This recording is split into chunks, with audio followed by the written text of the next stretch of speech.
I hope that the braided writing prompt was challenging and fun.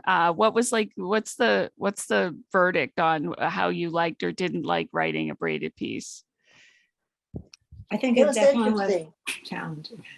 Challenging. And then Noreen said what?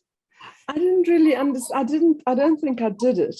I went back to the earlier prompts because I was like not sure I knew what you meant by it. The theme of the whole memoir. Is it just of that chapter? And then how does that divide? I know I've got my little thing where I say, and that's another story or that's another chapter, but I wasn't quite sure that I understood what it was about. I probably will after this class when I see what everybody else did. It is. And Marie-Claire, what were you going to say? Yeah, I also found it very challenging. What it did do, though, was it prompted me to write an old story that I had, I guess, forgotten about.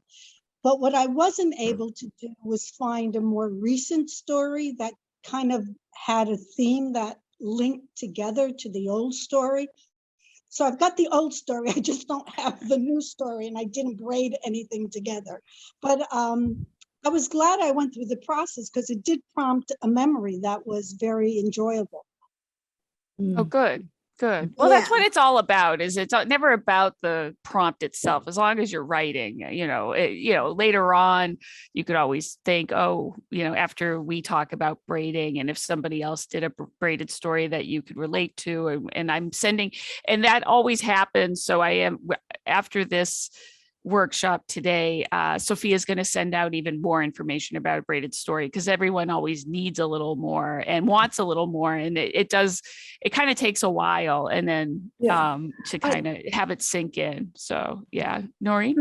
Now, I think that the thing that's bothering me, I mean, there are all these stories and the prompts are incredible, and I love not ignoring them and going for them, like I did Milk today, but I'm not sure how you get the whole lot into a book form, into a memoir book. And is that where the braiding comes in? That's where I'm sort of... I was reading Sophia, will you start my video? I will shut it off. Because otherwise, if I want to say something, I don't know how I... Well, we can hear you now, Irene. So anytime you want to say something. If I raise my hand, let me shut off my video. I will shut it off. Okay, very good. I'm starting it now. Do you see the prompter coming up? Oh, there we go. Irene's back. Sorry for the interruption. Who was in the middle of a thought? Was it Marie? It was Evelyn? So Evelyn just started. So we're going to have Evelyn speak first and then Irene, I think. Okay, go ahead, Evelyn. I've been reading the book called The Paper Palace, and she weaves in so many different... And as I was reading it, I said, that's it, because parts of her goes in and out of different stories. And the main thing, I was like amazed. I said, this is it. This is it. This is how it happens. Yeah, exactly. Some people use it for an entire book, like you just said. It was. Yeah, it was amazing because she jumped in and out, different years, different times, different events. And it all boils down to, I haven't gotten to the end, but I guess how her relationships with her guys have happened. It was really exciting. Oh, and great. Also, I just wrote down the name of that. Thank you for letting me know. So go ahead. What were you going to say? And also for Marie, when I was reading her legacy thing, I felt that she could have done a lot of braiding with her different stories of her father's stories of his past as he was growing up for Marie. When she's the legacy she sent us. Definitely, yeah. Thank you. I didn't think of doing that. That's a really good suggestion. Thank you. And I'm just going to, Noreen asked about who the author was. Paper. I'm just going to look it up right now. Oh yeah, of course we could all do that, right? No, it's fine. Miranda Cowley Heller. Does that sound familiar?